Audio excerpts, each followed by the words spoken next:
সেই লাইনের এখন অবস্থা কি এবং যাত্রীরা কি এমআরটি কার্ড কিনতে পাচ্ছেন কিনা?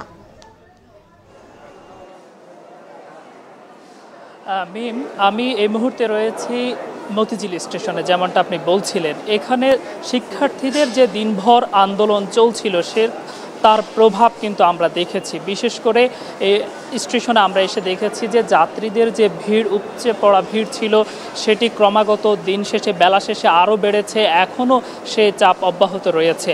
আর যাত্রীদের একটি অভিযোগ আমরা বারংবার পেয়েছি যে মেট্রো কর্তৃপক্ষ আজকের মতো যে এমআরটি পাস যে কার্ডটি, যেটিতে দীর্ঘ সময় লাইনে দাঁড়িয়ে টিকিট কাটতে হয় না, সেই এমআরটি পাস কার্ড আজকে তারা দিচ্ছেন না।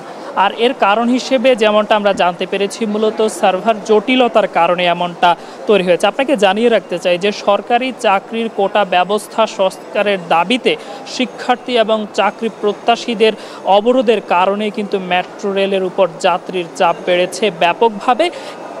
আরেকটি বিষয় জানাতে চাই যে সকাল থেকে বিভিন্ন গুরুত্বপূর্ণ সড়ক অবরোধ থাকায় নিজের গন্তব্যে যাওয়ার জন্যই মূলত স্টেশনগুলোতে ভিড় করছেন তারা। অনেকেই টিকিটের লাইনে দীর্ঘ সারিতে অপেক্ষমান রয়েছেন এখনও, আবার অনেকে ঘণ্টাখানেক দাঁড়িয়েও টিকিট কেটে ভিড়ের কারণে মেট্রো স্টেশন পর্যন্ত, ট্রেনে পর্যন্ত পৌঁছাতে পারেন। আপনি নিশ্চয়ই দেখছেন এখানে বারংবার জটিলতা তৈরি হওয়ার কারণে। দর্শক, আমরা বলছিলাম আমাদের সহকর্মী সিফাত শাহরিয়ারের সাথে আবারও আমরা যুক্ত হতে পারি। এই মুহূর্তে শাহবাগে বৈষম্য